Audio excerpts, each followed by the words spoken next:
Good afternoon and welcome to Conversations with the Candidates at Oklahoman.com. I'm Chris Casteel and we are in our studio downtown Oklahoma City with Democratic senatorial candidate Abby Broyles. Ms. Broyles, thanks so much for coming in.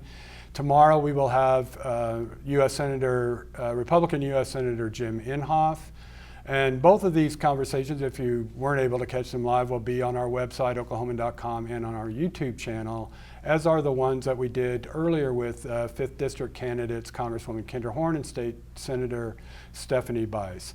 Ms. Broyles, good to see you. Good to see you too, Chris. It's less than 3 weeks away. I know that you're very familiar to a lot of people in the metro area and beyond, everywhere that gets Oklahoma City television. But why don't you just take a minute and tell us a little bit about your background. You born in 1989 here in Oklahoma City, or Bethany, I guess? Yeah, I grew up in the Bethany area, a lifelong Oklahoman. From the time I was a little girl, I knew I wanted to be a journalist. And so I started my TV career when I was 20. I rushed through college, graduated in 2.5 years, and spent 10 years on the air as a news anchor and reporter, mostly at Channel 4 here in Oklahoma City. I put myself through law school at night while working full-time as a journalist, and am now a practicing attorney. Where did you go to where'd you get your undergrad? Where did you study?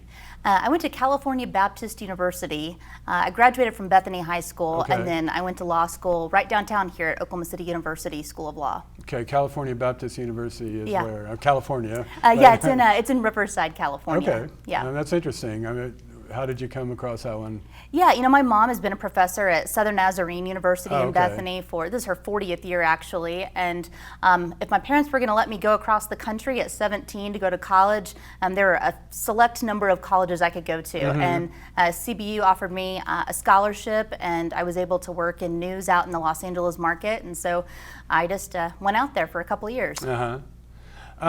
So this is your first race Yes. of any kind for politics.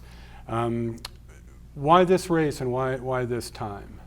Like so many Oklahomans, I think that Washington is a place that's broken, where career politicians go to serve themselves instead of serving the people they're supposed to represent.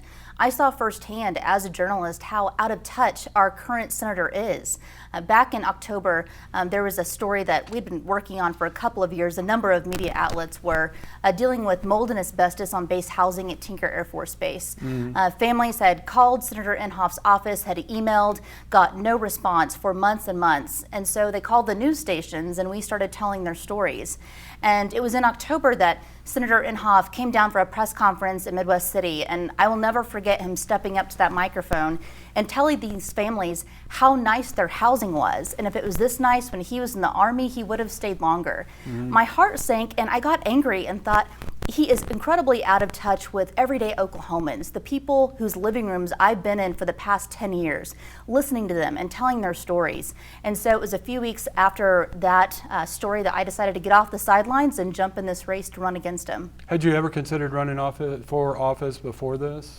To be honest, no. I wanted to be a journalist. I went to law school, and running for office was never in my plan. But like so many people, I decided to get in the game because so much is at stake. The world is on fire right now. We need leadership. We need real leadership. And instead, we have, again, someone completely out of touch who's no longer up for the job.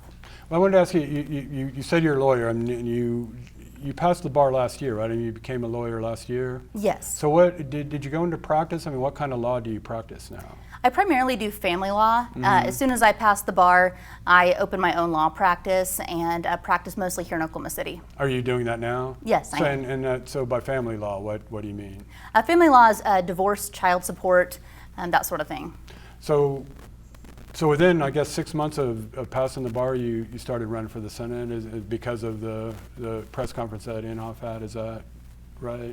Yes, and you know, I had always planned on continuing my career as a journalist. I went to law school to expand my skill set and advocate for Oklahomans in another way in the courtroom. And so I was actually working full-time as an anchor on Channel 4 and also practicing law at the same time. And so I had to step down from my job, obviously as a journalist, to run for office, but continued my law practice throughout the past year. Okay. I mean, obviously we'll get to these. There are a lot of issue differences between you and the Republican senator, and your campaign has been focusing heavily on his age and his tenure, you know, how long he's been there.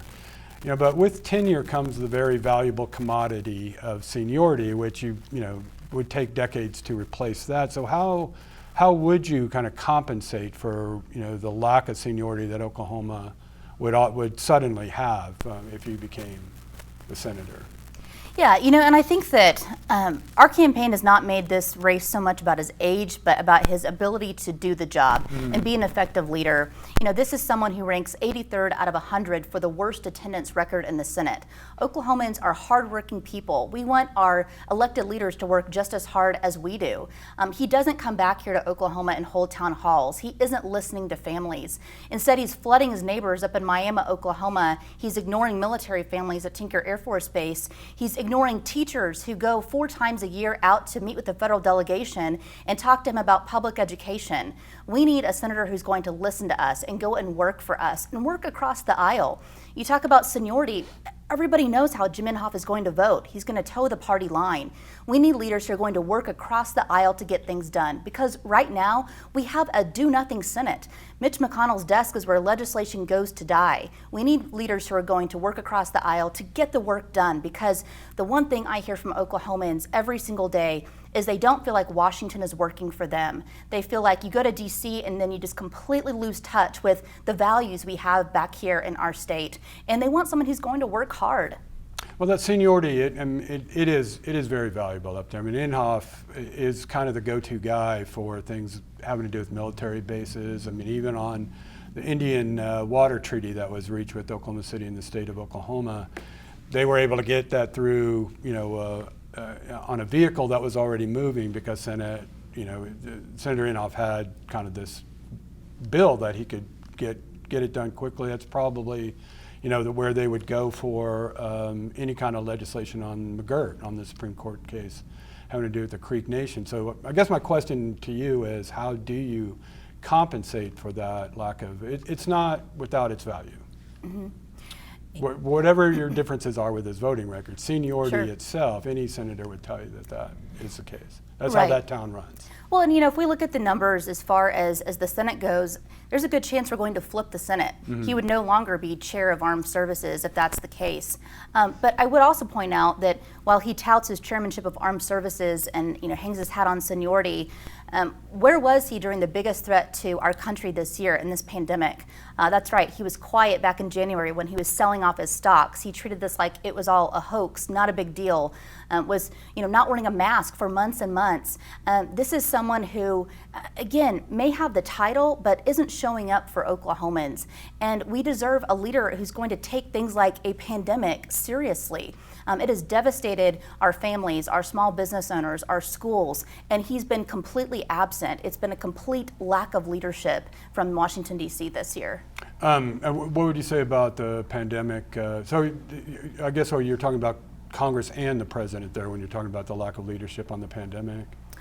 Or would you say that about Stitt as well, the governor? I would. I think there's been a lack of leadership both in D.C. and right here in our state.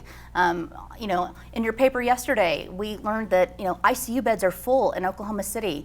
Folks out in rural Oklahoma where mask wearing is not a thing are now infiltrating our hospitals. We should have taken this seriously from the very beginning, and instead we had leaders who treated it like a hoax because for whatever reason they don't believe in science, what the experts are saying, and we didn't take the precautions we needed to. And now here we are in this mess. And the people who are suffering the most are people who are out of work, parents who are having to deal with their kids learning from home because we didn't take this seriously from the beginning, our small business owners who are waiting for that next round of PPP. There are so many people suffering right now. And in the meantime, my opponent and his DC buddies are just cramming through the Supreme Court nominee while Oklahomans are hurting. So I was going to get to both of those, but let me get to the coronavirus, because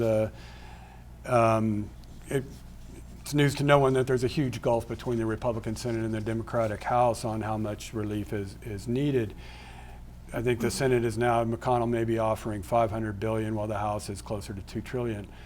Is there a point, is there any point where the House should maybe just take whatever they can get just because people need money so much, or should the House hold out for what it can get? It looks now like there may not be any kind of package before the election, but we'll be right back here with this tug of war afterwards. What's your position? I mean, do you feel like at some point they need to get some money out no matter how much? Absolutely. I mean, at some point, they need to take some action, period. Oklahomans are suffering. I hear it in every community I'm in, and people are frustrated. Instead of, getting together and working across the aisle to get things done, there's just this stalemate. And no one benefits when nothing gets done. So, yeah, I think there needs to be some compromise. Well, let me ask you about some provisions of what should be in it. I mean, besides PPP, what would be like one or two necessary elements for you in any relief package? I think funding for our public schools. So many teachers, parents, administrators across the state have told me they are still falling so far behind. I did a series of Zoom town halls with classroom teachers, and they told me that students trying to do their lessons on their parents' cell phones because they didn't have access to the technology like tablets and laptops to be able to even get any sort of education. You go to rural Oklahoma, and so many families can't even get access to the internet. That's why I support expanding rural broadband. Our kids are falling behind. They are victims in all of this because we don't have leaders doing the right thing. We need funding to go into our public schools, not our private schools, but use those dollars to put them back into our public school system so that our kids are still able to get a quality public education even during this extraordinary time. Okay, public schools. What about the unemployment piece? There was the Republicans kind of balked at it and even tried to change the provision in the relief package about the $600 federal subsidy. And that expired. There's been no extension of that for everyone. I mean, some states have done it, some have on this $300 deal. Where are you on that? I mean, should there be another federal supplement to the state and unemployment benefits? I do, and I don't necessarily think it has to be $600, but it needs to be something. I've stood in the unemployment lines and talked to people who are out of work, and folks want jobs. They want to go back to work, but right now in this economy, the jobs just aren't there. Meanwhile, these families are suffering. They're trying to put food on the table for their kids and keep the lights on. An extension of the federal unemployment, whatever the dollar amount may be, I think is desperately needed right now. Direct payments, any more direct payments, do you think? I think that another round of stimulus will help our local economy, give a little boost to it. My opponent was one of the 8 senators who voted against this bill back in March, the first round of stimulus checks that went out to families. And I think that was wrong from the very beginning. These are extraordinary times. And well, which one are you talking about? Not the CARES Act. It was the second round of COVID relief back in March. He was one of 8 senators who voted against it. That was the bill that provided the first round of stimulus checks to families. Okay, that wasn't the one with the $1,200 payments to everybody. That was in the CARES Act. But I remember that second one. I think a lot of Republicans voted against it because it had a provision that said people should be able to take family leave. That small businesses would have to provide family and medical leave to anybody who left because of the coronavirus. But that wasn't the $1,200 one. That was part of the CARES package. Let's talk about what's happening in the Senate now. The Judiciary Committee this week holding hearings on Amy Coney Barrett's nomination to succeed Justice Ruth Bader Ginsburg in the Supreme Court. If Democrats were in control of the Senate, do you think they would or even should consider the nomination this late in a presidential election year, if they were in control? I agree with what my opponent said 4 years ago, that during a presidential election year, the Senate should not be confirming a nominee to the Supreme Court. We have an important election on November 3rd. We should let the American people decide. That was just 4 years ago. My opponent has flip-flopped on that, and now here we are rushing through this nominee. That is the priority instead of taking care of Oklahomans. So no, I don't think that this process should be happening. I think that we should have followed precedent, just like Jim Inhofe said 4 years ago. Okay. I know you've been busy probably, campaigning and probably haven't watched the hearings so much, but what concerns do you have about Barrett? I mean, would you vote against her, do you think, at this point, whether, no matter how you felt about her nomination being forwarded or considered, would you vote for her? Her previous statements on the Affordable Care Act really concern me, and healthcare is my top priority. And I have talked to so many families who cannot afford health insurance, so they simply go without it. I want to make sure that we're protecting Oklahomans with pre-existing conditions. That's 1 in 3 of us. I met a family from my church several months ago, and they have 2 daughters under the age of 10, and they both have pre-existing conditions that they will live with for the rest of their life. They didn't choose that, but they have to live with the threat of losing access to health care because if we dismantle the ACA, that's on the line. Everyone with a pre-existing condition should be worried about dismantling the ACA. And I don't think it's perfect, but we need to build on it. We have 200,000 Oklahomans who would benefit from Medicaid expansion, which the voters of Oklahoma passed back in June. That is a staple of the ACA, and if we dismantle that, those Oklahomans, once again, will just not have access to health care, and I think that that's wrong. And that is my biggest concern with her at this point. So you said at the beginning when you were talking about the ACA that a lot of people can't afford health insurance. So obviously the ACA, it's still not even affordable for everybody, and that's even the supporters have expressed concerns about the premiums and the deductibles, the increases, in the last 10 years to those. Any idea about how to address that? I mean, you already provide subsidies. The federal government already provides subsidies for the most low-income people who don't qualify for Medicaid. They can get subsidies to buy on the exchange, but it's still not helping. I guess with some people, there are still a lot of uninsured people. How do you get to them? Yeah, well, we need to stop stripping funding away from the ACA. I'm one of those people who gets my health insurance in the marketplace. When I stepped down from my job at Channel 4 to run for office, I went on the marketplace to shop for health insurance. It is a daunting task to try to find a plan that offers actual coverage that you can afford.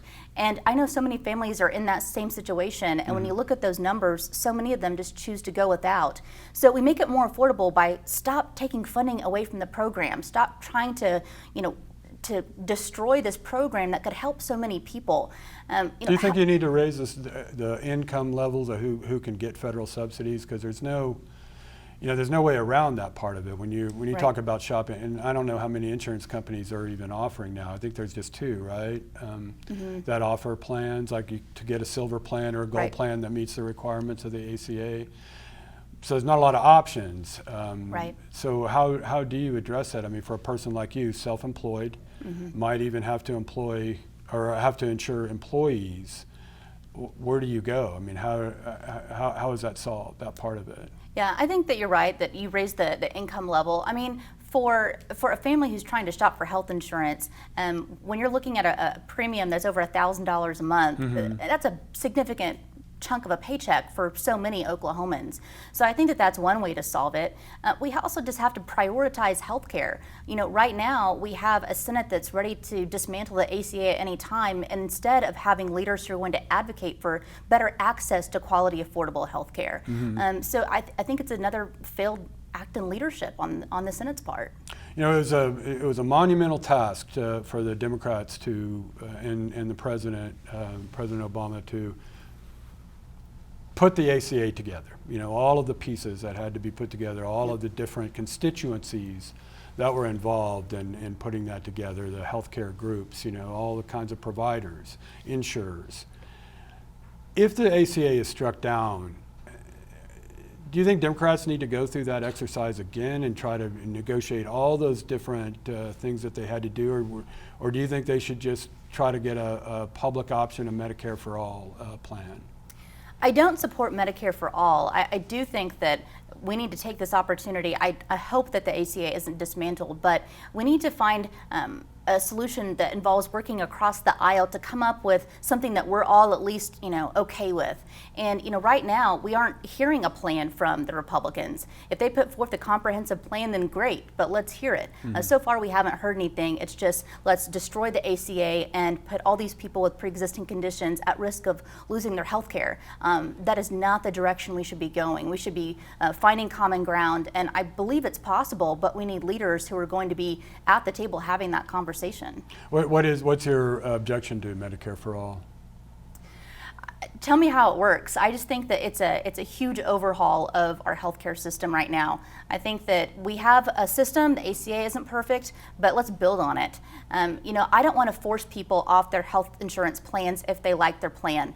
If you like your health insurance, you should get to keep it. I think of so many people like, my friends who are part of, unions. They've worked so hard to have that particular health insurance plan. I think it's unfair to take them off that plan. So that's why I talk about access to affordable quality health care, and there's a way to do it, but we have to have the courage to work across the aisle to find the right solution for everyone. Right.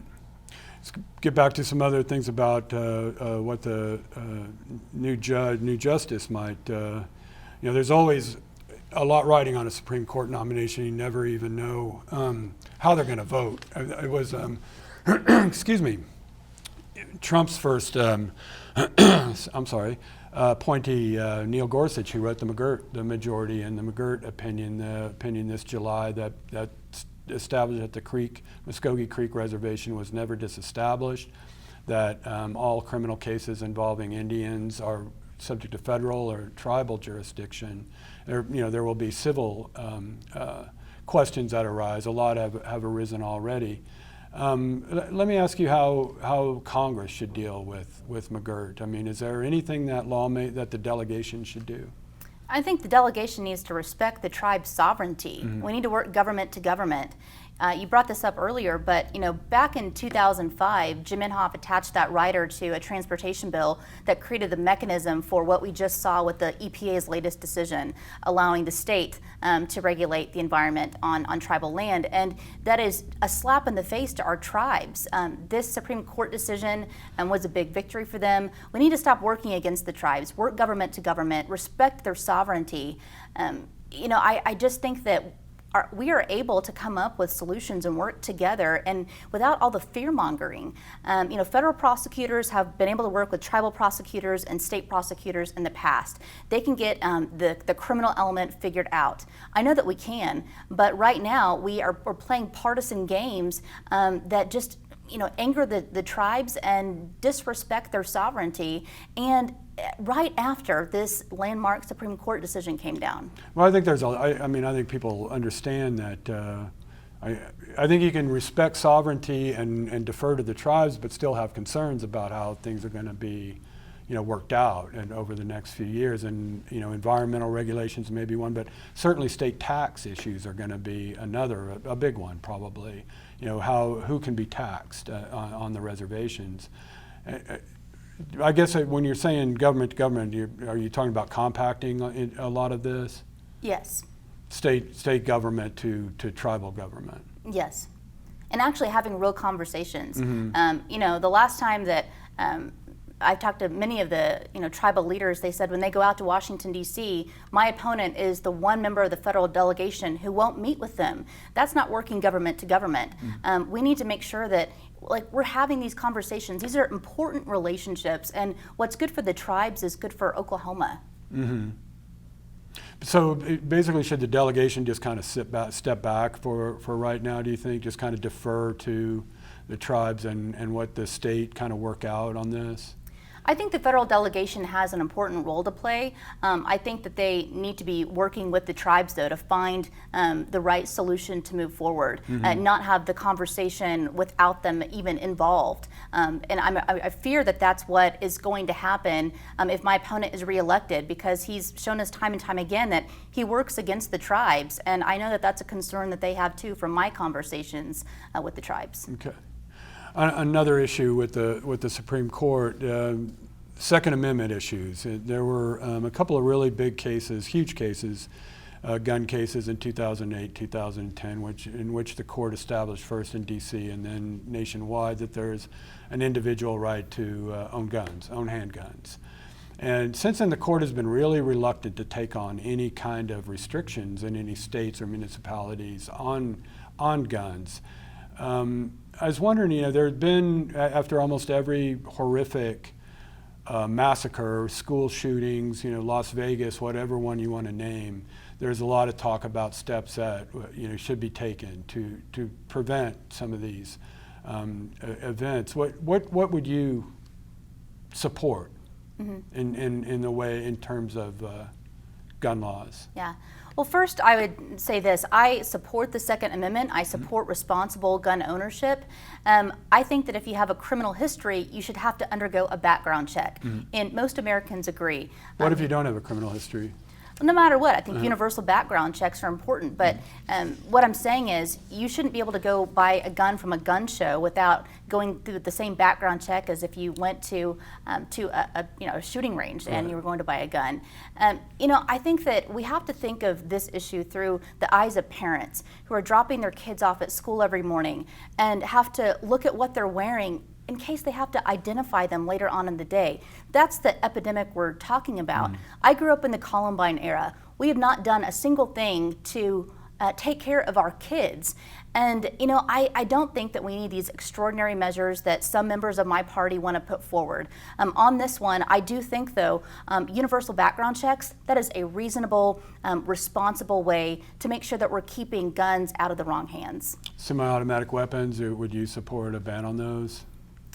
I would be willing to look at a ban on certain assault weapons. Yes. Okay. What about the magazines or some of the ammo that's used with these too? Would that be included?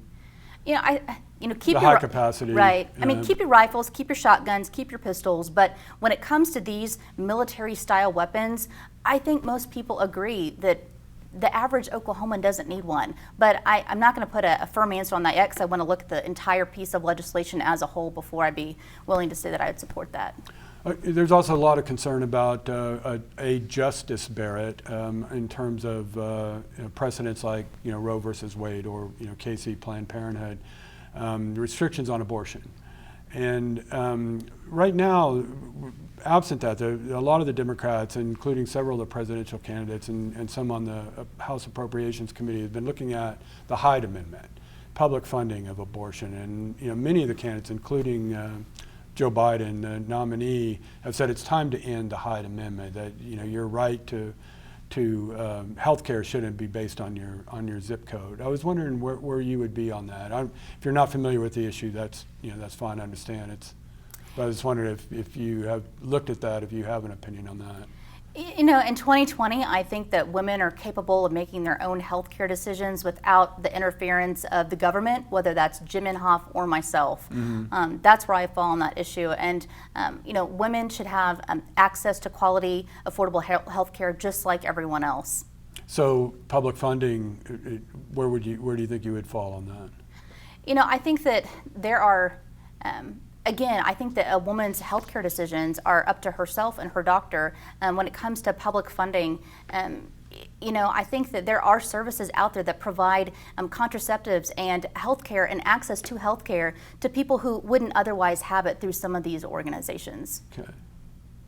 Let me ask you about climate change. How do you think the U.S., both the private sector and the government, have done in terms of reducing emissions over the past 20 years? What needs to be done still, and how on your platform do oil, gas, and coal fit into that? Well, first of all, I believe climate change is real. My opponent does not. I think everybody knows he's the senator who brought the snowball onto the Senate floor to try to say climate change is a hoax. I think that if you are looking at what's going on in California, look at how severe our storms are now. We obviously have to take steps to fight the adverse effects of climate change, and it's going to be our generation who fixes it. My generation is going to be here for quite some time, and we want to leave the world a better place for our kids. So when we talk about climate change, it's taking reasonable steps and setting goals that are achievable, reducing carbon emissions. Yes, we've done better at it, but I think that we can do more. Adding more charging stations across the state of Oklahoma so that people have an incentive, to drive electric vehicles. I'm a firm supporter of the oil and gas industry, but I believe you can be a supporter of oil and gas while also being a responsible citizen and do something to fight the adverse effects of climate change. This is our environment. We need to be sure that we are taking care of, our air and water. But again, I don't think it has to be one or the other. And I know tomorrow you're talking to my opponent and he'll say that I want to dismantle the oil and gas industry. He says so in his TV commercial. That's just not the case. As Oklahomans, of course, we know how important the oil and gas industry is to our state. And I'll take that into account when I'm looking at legislation. And that may be where I stand up to my caucus, break with my party, and do what's right for Oklahoma, because this is such an important industry. Well, a couple of things. You said the word goals, and that's, they're kind of proposals that have goals, and then there are mandates. You mentioned California, which has mandates. Which is going to get you there? I mean, if you have a goal, you can always just go, try to get there maybe in another 10 years. What mandates might be necessary to reach emission reduction goals? I think that having a realistic, I don't like the word mandate, I think having a realistic goal that we can achieve so that we aren't, setting ourselves up for failure is the way to go on reducing carbon emissions. Setting a timeline and how long we have to establish that. But it also looks like investing in wind and solar. There's no reason why Oklahoma should be behind Texas when it comes to wind energy, but we don't have leaders who are working to provide the same incentives to that particular industry. Well, what do you mean behind Texas? I mean, they're huge. I mean, in terms of just megawatts, wouldn't they be able to produce a lot more than Oklahoma just given their size? We're number 2. I mean, that would seem like pretty good. They have leaders there who are willing to invest in wind energy and wind energy too. I mean, as far as the incentives go, they've been very generous to the point of being highly controversial in Oklahoma. They've cost the state treasury a lot of money over the last few years, and there's been people who said it was a total mistake how they approached wind incentives. Are you talking about something different? No, I mean, I'm saying what I've been saying since the beginning of this conversation, that we need to invest in the clean energy economy. Even people who work on oil and gas, a lot of my friends have lost their jobs and are going through a tough time right now. They know that we need to become the energy state. Yes, invest in oil and gas. It is always going to be so critical to our state, but also look at adding jobs in the clean energy sector. If we want our young people to stay here and after they graduate from our colleges and universities, we need to be diversifying and adding jobs where they can have the incentive to want to stay in the state of Oklahoma. And yes, that may be going to work for an oil and gas company. That could also be working in the clean energy sector. I just don't think it has to be one or the other. And right now we're living in this, antiquated mentality of it only has to be this way that we've always done it. That's what has gotten us into this mess. That's why we can't fund public schools. That's why we can't do so many things. It's because of this outdated way of thinking. Fracking ban? I actually wouldn't vote to ban fracking. Do you have any objections to fracking? Are you? I think that the Corporation Commission took reasonable steps because, when I was a journalist, I covered a lot of earthquakes in Oklahoma. At one point, we had more earthquakes in our state than California did. But, I think that on this, we need to listen to the experts in the field in that area and listen to what they're saying. We have taken care of that problem very significantly with the steps that the Corporation Commission took. And so I think that any piece of legislation that would come across my desk regarding fracking, I would want to talk to the people in the industry to learn best practices to see if it's something that should be enforced or something that we should put some regulations on. Offshore drilling, do you have any sense about whether you would support offshore drilling or not? I mean, would ban drilling, say, off the Atlantic coast on both Florida coasts?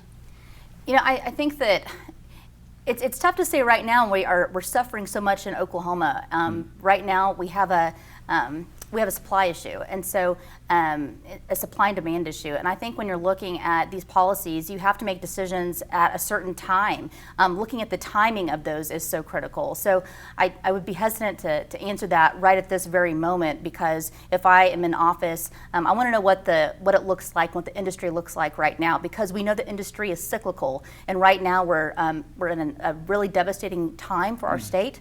So I want to know what's going on exactly whenever I make that decision. Okay. Let me ask you real quick about taxes, the tax bill of 2017. Would you have voted for that? And what's your feeling about the tax code as it is now, the way income is wages are taxed, and the way investment earnings are taxed, and what would you like to see changed?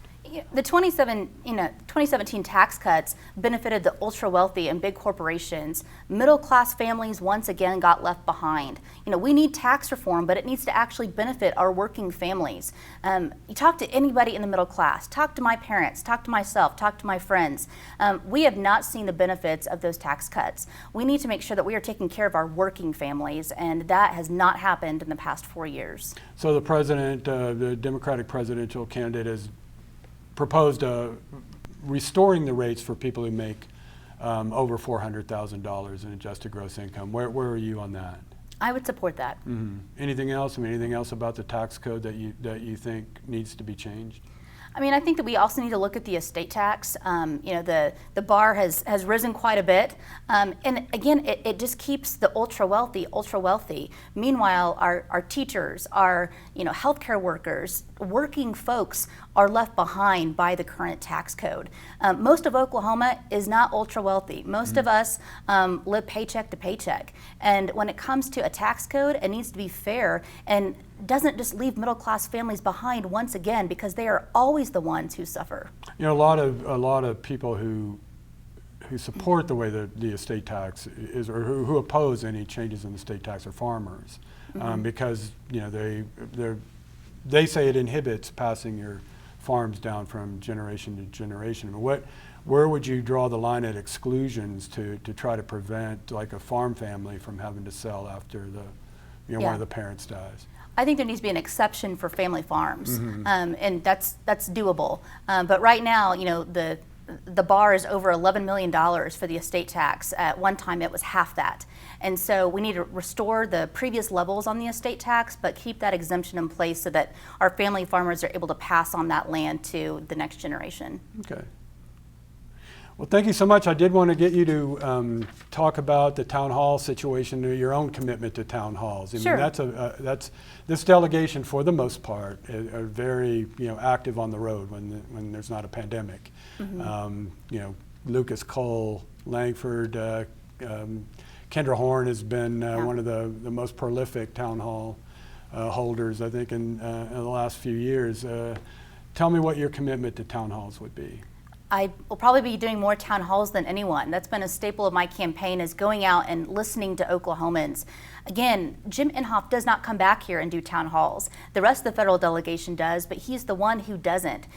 He won't even get on a debate stage and debate the issues with me. This is an incredibly important election where we can choose more of the same or someone new who's going to work across the aisle and get things done for Oklahoma. If he won't stand up on a debate stage to talk about issues during these extraordinary times, then we shouldn't punch his ticket for another 6 years in Washington. He's shown us for years that he won't even engage in a town hall. I pledge today I will be back here and listening to Oklahomans. And even for folks who didn't vote for me, I'm still going to be back here and listening to the issues that matter most to them, because that's what we deserve in a senator. I'll even post my schedule online so you'll see who I'm meeting with and who has my ear. It is that kind of leadership we need in 2020, not the same that we've had for the past 26 years in Jim Inhofe. Just to be specific, and I know this is what you mean, but just a town hall where you stand up, anybody can come, anybody can ask a question, and you'll stay there. Not till the last question is asked necessarily. That can take hours. I've seen Tom Cole do that.